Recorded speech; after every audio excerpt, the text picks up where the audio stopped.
Madame Bovary, troisième partie, chapitre 6.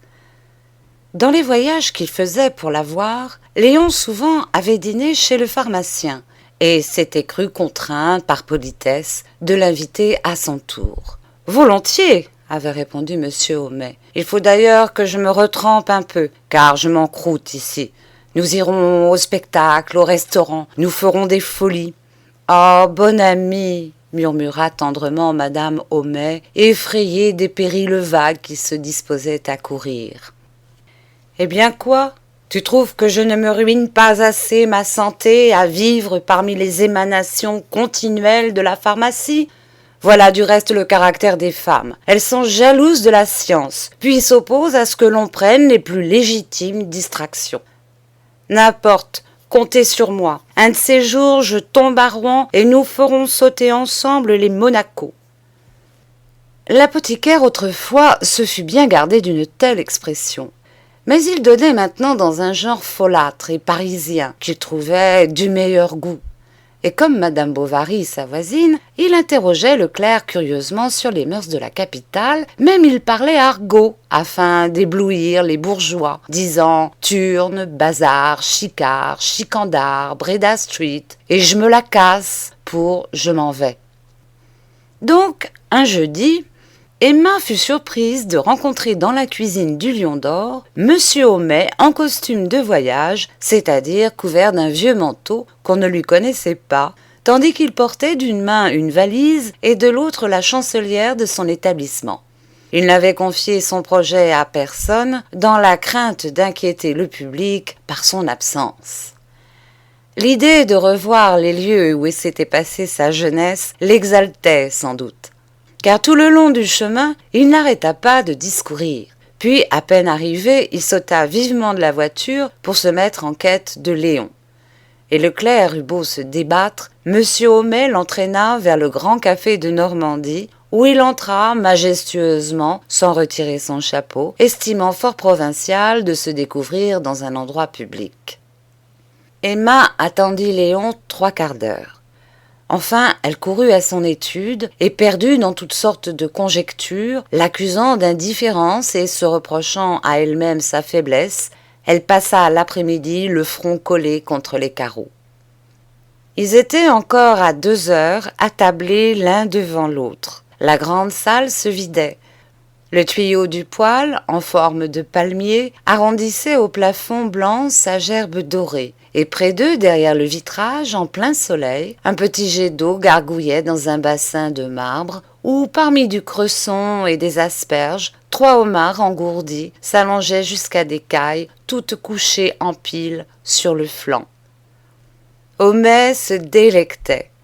Quoiqu'il se grisât du luxe encore plus que de bonne chère, le vin de pommard, cependant, lui excitait un peu les facultés, et lorsqu'apparut l'omelette au rhum, il exposa sur les femmes des théories immorales. Ce qui le séduisait, par-dessus tout, c'était le chic. Il adorait une toilette élégante dans un appartement bien meublé, et quant aux qualités corporelles, ne détestait pas le morceau. Léon contemplait la pendule avec désespoir. L'apothicaire buvait, mangeait, parlait. « Vous devez être, dit-il tout à coup, bien privé à Rouen. Du reste, vos amours ne logent pas loin. » Et comme l'autre rougissait, « Allons, soyez franc. Niez-vous qu'à Yonville ?» Le jeune homme balbutia. « Chez Madame Bovary, vous ne courtisiez point. »« Et qui donc ? » ?»« La bonne !» Il ne plaisantait pas. Mais la vanité l'emportant sur toute prudence, Léon, malgré lui, se récria. D'ailleurs, il n'aimait que les femmes brunes. « Je vous approuve, » dit le pharmacien. « Elles ont plus de tempérament. » Et se penchant à l'oreille de son ami, il indiqua les symptômes auxquels on reconnaissait qu'une femme avait du tempérament. Il se lança même dans une digression ethnographique. L'allemande était vaporeuse, la française libertine, l'italienne passionnée. « Et les négresses ?» demanda le clerc. « C'est un goût d'artiste, » dit Homais. « Garçon, 2 demi-tasses. »« Partons-nous ?» reprit à la fin Léon s'impatientant. « Yes !» Mais il voulut, avant de s'en aller, voir le maître de l'établissement et lui adressa quelques félicitations. Alors le jeune homme, pour être seul, allégua qu'il avait affaire. « Ah, je vous escorte !» dit Homais. Et, tout en descendant les rues avec lui, il parlait de sa femme, de ses enfants, de leur avenir et de sa pharmacie, racontait en quelle décadence elle était autrefois et le point de perfection où il l'avait montée. Arrivé devant l'hôtel de Boulogne, Léon le quitta brusquement, escalada l'escalier et trouva sa maîtresse en grand émoi. Au nom du pharmacien, elle s'emporta. Cependant, il accumulait de bonnes raisons. Ce n'était pas sa faute. Ne connaissait-elle pas M. Homais? Pouvait-elle croire qu'il préférât sa compagnie? Mais elle se détournait. Il la retint, et s'affaissant sur les genoux, il lui entoura la taille de ses deux bras dans une pose langoureuse toute pleine de concupiscence et de supplication. Elle était debout, ses grands yeux enflammés le regardaient sérieusement et presque d'une façon terrible. Puis des larmes les obscurcirent, ses paupières roses s'abaissèrent, elle abandonna ses mains et Léon les portait à sa bouche, lorsque parut un domestique avertissant monsieur qu'on le demandait. « Tu vas revenir » dit-elle. « Oui, mais quand ? Tout à l'heure. »« C'est un truc !» dit le pharmacien en apercevant Léon. « J'ai voulu interrompre cette visite qui me paraissait vous contrarier. Allons chez Bridoux prendre un verre de Garus. » Léon jura qu'il lui fallait retourner à son étude. Alors l'apothicaire fit des plaisanteries sur les paperasses, la procédure. « Laissez donc un peu Cujas et Bartol, que diable! Qui vous empêche? Soyez un brave! Allons chez Bridoux, vous verrez son chien, c'est très curieux. » Et comme le clerc s'obstinait toujours, « J'y vais aussi, je lirai un journal en vous attendant, ou je feuilleterai un code. » Léon, étourdi par la colère d'Emma, le bavardage de M. Homais et peut-être les pesanteurs du déjeuner, restait indécis et comme sous la fascination du pharmacien qui répétait « Allons chez Bridoux, c'est à 2 pas, rue Malpalu. » Alors, par lâcheté, par bêtise, par cet inqualifiable sentiment qui nous entraîne aux actions les plus antipathiques, il se laissa conduire chez Bridoux. Et ils le trouvèrent dans sa petite cour, surveillant 3 garçons qui haletaient à tourner la grande roue d'une machine pour faire de l'eau de seltz. Homais leur donna des conseils. Il embrassa Bridoux, on prit le Garus. 20 fois Léon voulut s'en aller, mais l'autre l'arrêtait par le bras en lui disant « Tout à l'heure, je sors, nous irons au Fanal de Rouen voir ces messieurs, je vous présenterai à Thomasin. » Il s'en débarrassa pourtant et courut d'un bond jusqu'à l'hôtel. Emma n'y était plus. Elle venait de partir, exaspérée. Elle le détestait maintenant. Ce manque de parole au rendez-vous lui semblait un outrage, et elle cherchait encore d'autres raisons pour s'en détacher. Il était incapable d'héroïsme, faible, banal, plus mou qu'une femme, avare d'ailleurs, et pusillanime. Puis, se calmant, elle finit par découvrir qu'elle l'avait sans doute calomnié. Mais le dénigrement de ceux que nous aimons toujours nous en détache quelque peu. Il ne faut pas toucher aux idoles, la dorure en reste aux mains. Ils en vinrent à parler plus souvent de choses indifférentes à leur amour. Et dans les lettres qu'Emma lui envoyait, il était question de fleurs, de vers, de la lune et des étoiles, ressources naïves d'une passion affaiblie qui essayait de s'aviver à tous les secours extérieurs. Elle se promettait continuellement pour son prochain voyage une félicité profonde.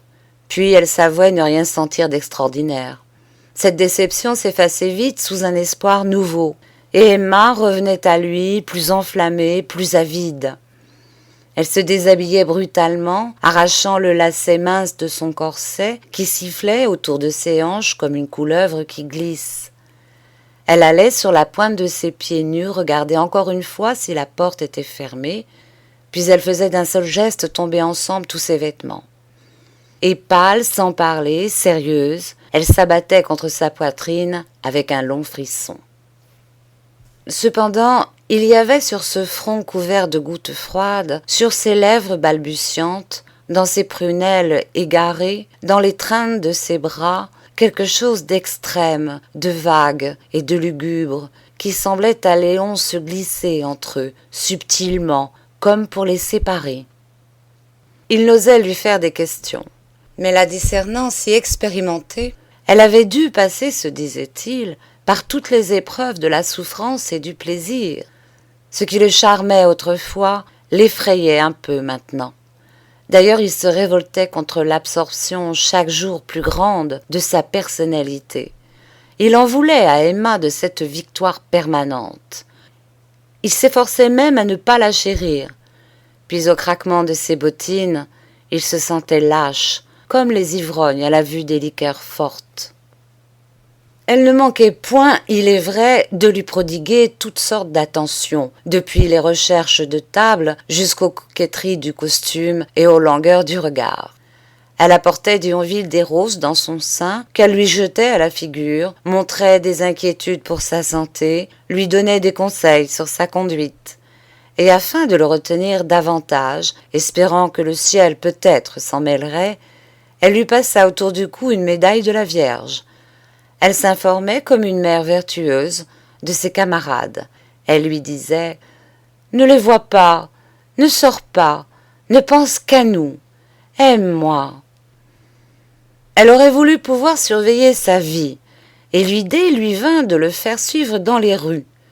Il y avait toujours près de l'hôtel une sorte de vagabond qui accostait les voyageurs et qui ne refuserait pas. Mais sa fierté se révolta. Tant pis, qu'il me trompe, que m'importe, est-ce que j'y tiens ? Un jour qu'il s'était quitté de bonne heure et qu'elle ne s'en revenait seule par le boulevard, elle aperçut les murs de son couvent. Alors elle s'assit sur un banc, à l'ombre des ormes. Quel calme dans ce temps-là! Comme elle enviait les ineffables sentiments d'amour qu'elle tâchait, d'après des livres, de se figurer. Les premiers mois de son mariage, ses promenades à cheval dans la forêt, le vicomte qui valsait, et la Gardie chantant, tout repassa devant ses yeux. Et Léon lui parut soudain dans le même éloignement que les autres. « Je l'aime pourtant, » se disait-elle. N'importe, elle n'était pas heureuse, ne l'avait jamais été. D'où venait donc cette insuffisance de la vie, cette pourriture instantanée des choses où elle s'appuyait? Mais s'il y avait quelque part un être fort et beau, une nature valeureuse, pleine à la fois d'exaltation et de raffinement, un cœur de poète sous une forme d'ange, lyre aux cordes d'airain, sonnant vers le ciel des épithalames élégiaques, pourquoi, par hasard, ne le trouverait-elle pas? Oh, quelle impossibilité! Rien d'ailleurs ne valait la peine d'une recherche, tout mentait. Chaque sourire cachait un bâillement d'ennui, chaque joie une malédiction, tout plaisir son dégoût, et les meilleurs baisers ne vous laissaient sur la lèvre qu'une irréalisable envie d'une volupté plus haute. Un râle métallique se traîna dans les airs, et 4 coups se firent entendre à la cloche du couvent. 4 heures. Et il lui semblait qu'elle était là sur ce banc depuis l'éternité. Mais un infini de passion peut tenir dans une minute, comme une foule dans un petit espace. Emma vivait tout occupée des siennes et ne s'inquiétait pas plus de l'argent qu'une archiduchesse. Une fois pourtant, un homme d'allure chétive, rubicond et chauve, entra chez elle, se déclarant envoyé par monsieur Vinçart de Rouen. Il retira les épingles qui fermaient la poche latérale de sa longue redingote verte, les piqua sur sa manche et tendit poliment un papier. C'était un billet de 700 francs, souscrit par elle, et que l'heureux, malgré toutes ses protestations, avait passé à l'ordre de Vinçart. Elle expédia chez lui sa domestique. Il ne pouvait venir. Alors l'inconnu, qui était resté debout, lançant de droite et de gauche des regards curieux que dissimulaient ses gros sourcils blonds, demanda d'un air naïf « Quelle réponse apporter à monsieur Vinçart ?»« Eh bien, répondit Emma, dites-lui que je n'en ai pas. Ce sera la semaine prochaine. Qu'il attende. Oui, la semaine prochaine. » et le bonhomme s'en alla sans souffler mot. Mais le lendemain à midi, elle reçut un protêt, et la vue du papier timbré, où s'étalait à plusieurs reprises et en gros caractères « Maître Hareng, huissier à Buchy », l'effraya si fort qu'elle courut en toute hâte chez le marchand d'étoffes. Elle le trouva dans sa boutique en train de ficeler un paquet. « Serviteur, dit-il, je suis à vous. » L'heureux n'en continua pas moins sa besogne, aidé par une jeune fille de 13 ans environ, un peu bossue, et qui lui servait à la fois de commis et de cuisinière. Puis, faisant claquer ses sabots sur les planches de la boutique, il monta devant madame au premier étage. Elle l'introduisit dans un étroit cabinet, où un gros bureau en bois de sape supportait quelques registres, défendus transversalement par une barre de fer cadenassée. Contre le mur, sous des coupons d'indienne, on entrevoyait un coffre-fort, mais d'une telle dimension qu'il devait contenir autre chose que des billets et de l'argent. Monsieur Lheureux, en effet, prêtait sur gage, et c'est là qu'il avait mis la chaîne en or de madame Bovary, avec les boucles d'oreilles du pauvre père Tellier, qui, enfin contraint de vendre, avait acheté à Quincampoix un maigre fonds d'épicerie où il se mourait de son catarrhe au milieu de ses chandelles moins jaunes que sa figure. Lheureux s'assit dans son large fauteuil de paille en disant « Quoi de neuf ? Tenez !» et elle lui montra le papier. « Eh bien, qu'y puis-je » Alors elle s'emporta, rappelant la parole qu'il avait donnée de ne pas faire circuler ses billets. Il en convenait. Mais j'ai été forcée moi-même, j'avais le couteau sur la gorge. « Et que va-t-il arriver maintenant ?» reprit-elle. « Oh, c'est bien simple, un jugement du tribunal et puis la saisie, Bernique. » Emma se retenait pour ne pas le battre. Elle lui demanda doucement s'il n'y avait pas moyen de calmer monsieur Vinçart. « Ah ben oui, calmer Vinçart, vous ne le connaissez guère, il est plus féroce qu'un arabe. » Pourtant il fallait que monsieur Lheureux s'en mêlât. « Écoutez donc, il me semble que jusqu'à présent, j'ai été assez bon pour vous. » Et déployant un de ses registres, « Tenez !» Puis remontant la page avec son doigt, « Voyons, le 3 août, 200 francs. Au 17 juin, 150. 23 mars, 46. En avril... » Il s'arrêta, comme craignant de faire quelque sottise. « Et je ne dis rien des billets souscrits par monsieur, un de 700 francs, un autre de 300. Quant à vos petits acomptes, aux intérêts, ça n'en finit pas. On s'y embrouille. Je ne m'en mêle plus. » Elle pleurait. Elle l'appela même son bon monsieur Lheureux. Mais il se rejetait toujours sur ce matin de Vinçart. D'ailleurs, il n'avait pas un centime. Personne à présent ne le payait. On lui mangeait la laine sur le dos. Un pauvre boutiquier comme lui ne pouvait faire d'avance. Emma se taisait. Et monsieur Lheureux, qui mordillait les barbes d'une plume, sans doute s'inquiéta de son silence, car il reprit « Au moins, si un de ces jours j'avais quelque rentrée, je pourrais... » « Du reste, dit-elle, dès que l'arriéré de Barneville... »« Comment ?» Et en apprenant que Langlois n'avait pas encore payé, il parut fort surpris. Puis, d'une voix mielleuse, « Et nous convenons, dites-vous ? » ?»« Oh, de ce que vous voudrez. » Alors, il ferma les yeux pour réfléchir, écrivit quelques chiffres, et déclarant qu'il aurait grand mal, que la chose était scabreuse et qu'il se saignait, il dicta 4 billets de 250 francs chacun, espacés les uns des autres à 1 mois d'échéance. « Pourvu que Vinçart veuille m'entendre, du reste c'est convenu, je ne lanterne pas, je suis rond comme une pomme. » Ensuite, il lui montra négligemment plusieurs marchandises nouvelles, mais dont pas une, dans son opinion, n'était digne de madame.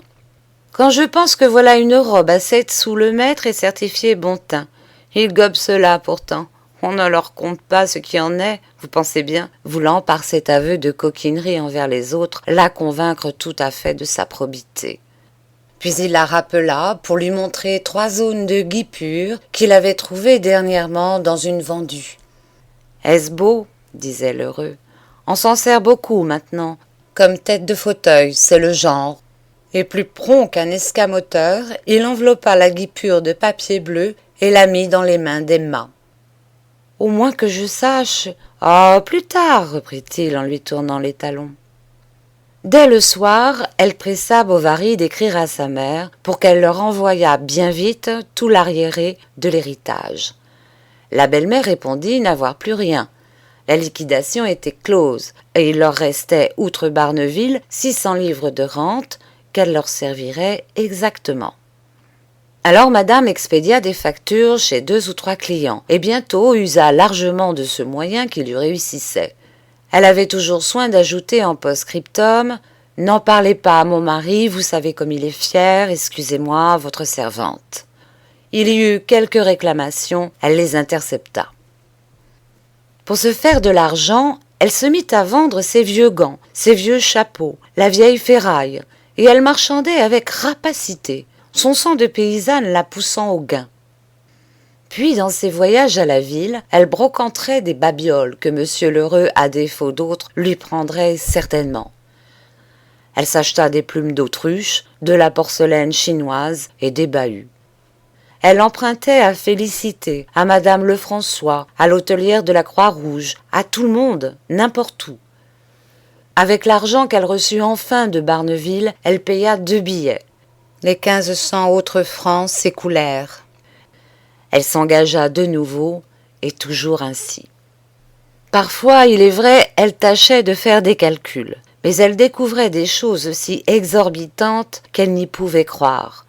Alors elle recommençait, s'embrouillait vite, plantait tout là et n'y pensait plus. La maison était bien triste maintenant. On en voyait sortir des fournisseurs avec des figures furieuses. Il y avait des mouchoirs traînant sur les fourneaux, et la petite Berthe, au grand scandale de madame Homais, portait des bas percés. Si Charles timidement hasardait une observation, elle répondait avec brutalité que ce n'était point sa faute. Pourquoi tous ces emportements? Il expliquait tout par son ancienne maladie nerveuse, et se reprochant d'avoir pris pour des défauts ses infirmités, il s'accusait d'égoïsme, avait envie de courir l'embrasser. « Oh non, se disait-il, je l'ennuierais. » Et il restait. Après le dîner, il se promenait seul dans le jardin. Il prenait la petite Berthe sur ses genoux, et déployant son journal de médecine, essayait de lui apprendre à lire. L'enfant, qui n'étudiait jamais, ne tardait pas à ouvrir de grands yeux tristes et se mettait à pleurer. Alors il la consolait. Il allait lui chercher de l'eau dans l'arrosoir pour faire des rivières sur le sable, ou cassait les branches des troènes pour planter des arbres dans les plates-bandes, ce qui gâtait peu le jardin, tout encombré de longues herbes. On devait tant de journées à l'Estiboudois. Puis l'enfant avait froid et demandait sa mère. « Appelle ta bonne », disait Charles. « Tu sais bien, ma petite, que ta maman ne veut pas qu'on la dérange. » L'automne commençait et déjà les feuilles tombaient, comme il y a 2 ans lorsqu'elle était malade. Quand donc tout cela finirait-il? Et elle continuait à marcher, les 2 mains derrière le dos. Madame était dans sa chambre. On n'y montait pas. Elle restait là tout le long du jour, engourdie, à peine vêtue, et de temps à autre faisant fumer des pastilles du sérail qu'elle avait achetées à Rouen dans la boutique d'un Algérien. Pour ne pas avoir la nuit auprès d'elle, cet homme étendu qui dormait, elle finit, à force de grimaces, par le reléguer au second étage. Et elle lisait jusqu'au matin des livres extravagants où il y avait des tableaux orgiaques avec des situations sanglantes. Souvent une terreur la prenait, elle poussait un cri, Charles accourait. « Oh, va-t'en » disait-elle. Ou d'autres fois, brûlée plus fort par cette flamme intime que l'adultère avivait, haletante, émue, tout en désir, elle ouvrait sa fenêtre, aspirait l'air froid, éparpillait au vent sa chevelure trop lourde et regardant les étoiles souhaitait des amours de prince. Elle pensait à lui, à Léon. Elle eut alors tout donné pour un seul de ces rendez-vous qui la rassasiaient. C'étaient ces jours de gala, Elle les voulait splendides. Et lorsqu'il ne pouvait payer seul la dépense, elle complétait le surplus libéralement, ce qui arrivait à peu près toutes les fois. Il essaya de lui faire comprendre qu'il serait aussi bien ailleurs, dans quelque hôtel plus modeste, mais elle trouva des objections. Un jour, elle tira de son sac 6 petites cuillères en vermeil. C'était le cadeau de noces du père Rouault, en le priant d'aller immédiatement porter cela pour elle au mont-de-piété. Et Léon obéit, bien que cette démarche lui déplût. Il avait peur de se compromettre. Puis, en y réfléchissant, il trouva que sa maîtresse prenait des allures étranges et qu'on n'avait peut-être pas tort de vouloir l'en détacher. En effet, quelqu'un avait envoyé à sa mère une longue lettre anonyme pour la prévenir qu'il se perdait avec une femme mariée.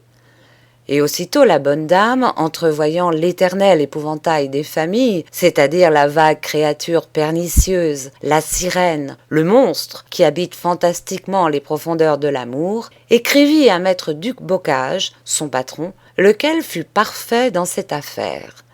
Il le tint durant 3/4 d'heure, voulant lui dessiller les yeux, l'avertir du gouffre. Une telle intrigue nuirait plus tard à son établissement. Il le supplia de rompre, et s'il ne faisait ce sacrifice dans son propre intérêt, qu'il le fît au moins pour lui, du Bocage.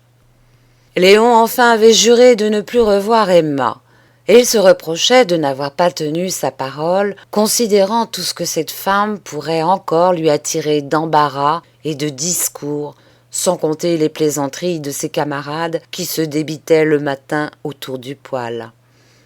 D'ailleurs, il allait devenir premier clerc, c'était le moment d'être sérieux. Aussi renonçait-il à la flûte, aux sentiments exaltés, à l'imagination, car tout bourgeois dans l'échauffement de sa jeunesse, ne fût-ce qu'un jour, 1 minute, s'est cru capable d'immenses passions, de hautes entreprises. Le plus médiocre libertin a rêvé des sultanes. Chaque notaire porte en soi les débris d'un poète. Il s'ennuyait maintenant lorsque Emma, tout d'un coup, sanglotait sur sa poitrine. Et son cœur, comme les gens qui ne peuvent endurer qu'une certaine dose de musique, s'assoupissait d'indifférence au vacarme d'un amour dont il ne distinguait plus les délicatesses. Il se connaissait trop pour avoir ces ébahissements de la possession qui en centuplent la joie. Elle était aussi dégoûtée de lui qu'il était fatigué d'elle. Emma retrouvait dans l'adultère toutes les platitudes du mariage. Mais comment pouvoir s'en débarrasser? Puis elle avait beau se sentir humiliée de la bassesse d'un tel bonheur, elle y tenait par habitude ou par corruption. Et chaque jour elle s'y acharnait davantage, tarissant toute félicité à la vouloir trop grande. Elle accusait Léon de ses espoirs déçus, comme s'il l'avait trahi. Et même, elle souhaitait une catastrophe qui amenât leur séparation, puisqu'elle n'avait pas le courage de s'y décider. Elle n'en continuait pas moins à lui écrire des lettres amoureuses en vertu de cette idée qu'une femme doit toujours écrire à son amant. Mais en écrivant, elle percevait un autre homme, un fantôme fait de ses plus ardents souvenirs, de ses lectures les plus belles, de ses convoitises les plus fortes. Et il devenait à la fin si véritable et accessible qu'elle en palpitait émerveillée, sans pouvoir néanmoins le nettement imaginer, tant il se perdait comme un dieu sous l'abondance de ses attributs. Il habitait la contrée bleuâtre où les échelles de soie se balancent à des balcons, sous le souffle des fleurs dans la clarté de la lune. Elle le sentait près d'elle, il allait venir et l'enlèverait tout entière dans un baiser. Ensuite elle retombait à plat, brisée, car ses élans d'amour vague la fatiguaient plus que de grandes débauches. Elle éprouvait maintenant une courbature incessante et universelle.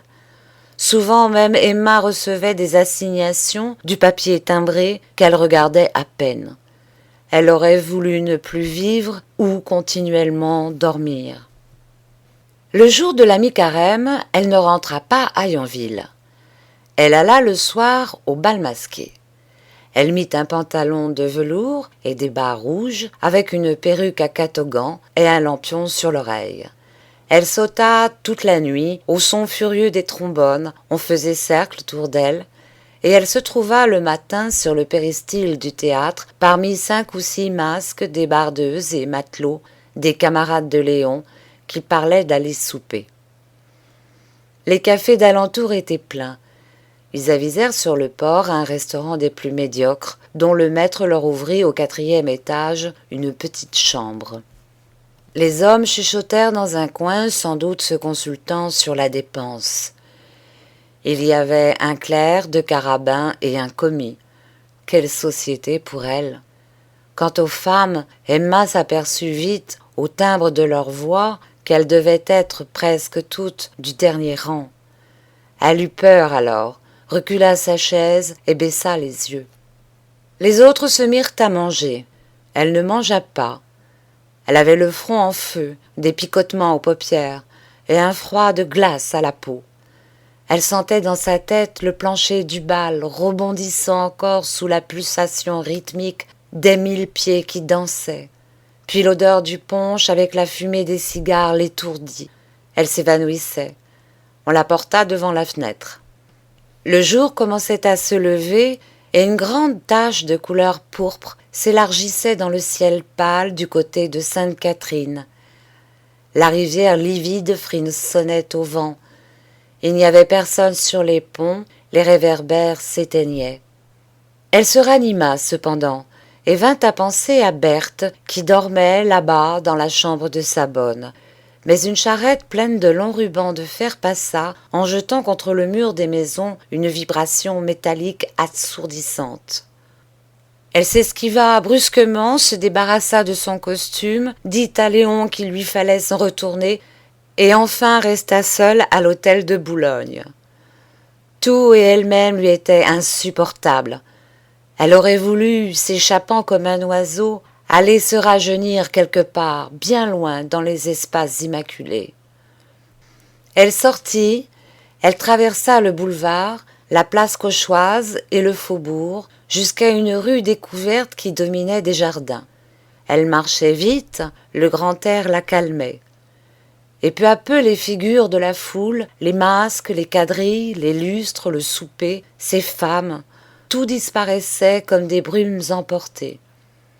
Puis, revenue à la Croix-Rouge, elle se jeta sur son lit, dans la petite chambre du second, où il y avait les images de la tour de Nesle.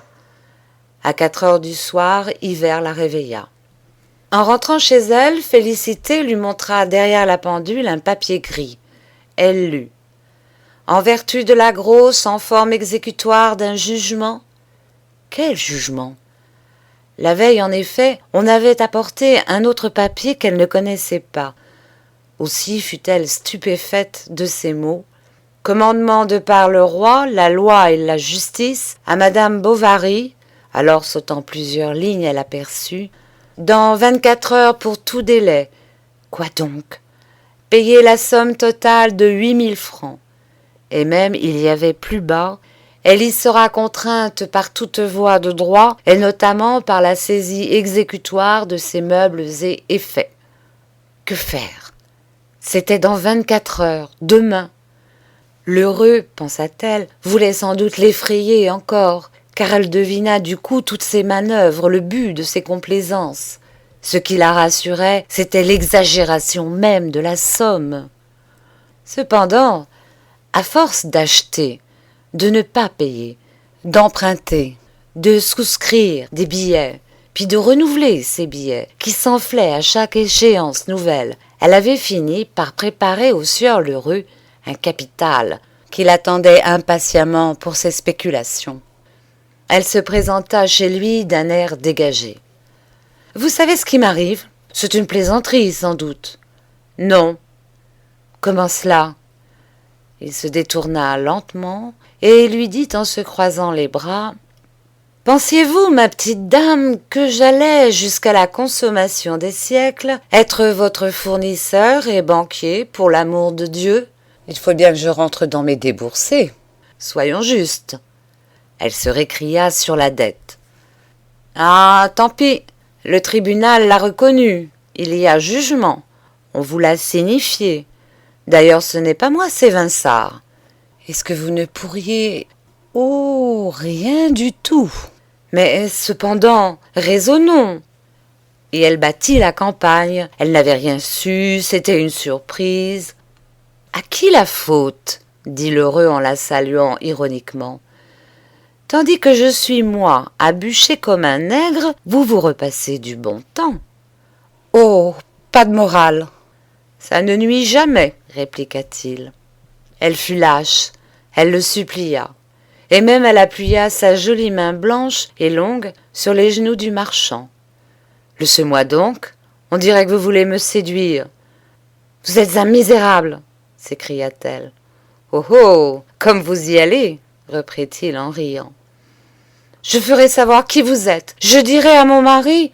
Eh bien, moi, je lui montrerai quelque chose à votre mari.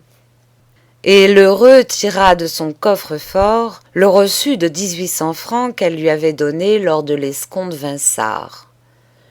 Croyez-vous, ajouta-t-il, qu'il ne comprenne pas votre petit vol, ce pauvre cher homme? Elle s'affaissa, plus assommée qu'elle n'eût été par un coup de massue. Il se promenait depuis la fenêtre jusqu'au bureau tout en répétant « Ah, je lui montrerai bien, je lui montrerai bien. » Ensuite, il se rapprocha d'elle et d'une voix douce « Ce n'est pas amusant, je le sais. Personne, après tout, n'en est mort. Et puisque c'est le seul moyen qui vous reste de me rendre mon argent... » « Mais où en trouverai-je » dit Emma en se tordant les bras. « Oh, mais quand on a comme vous des amis... » Et il la regardait d'une façon si perspicace et si terrible qu'elle en frissonna jusqu'aux entrailles.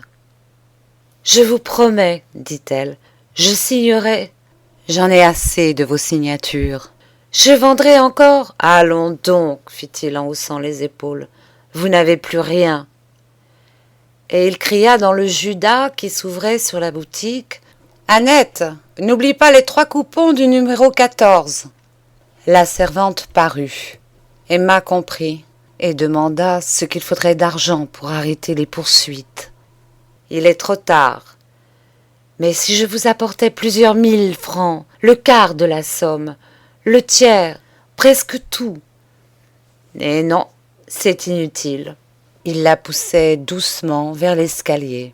« Je vous en conjure, monsieur l'heureux, quelques jours encore. » Elle sanglotait. « Allons bon, des larmes.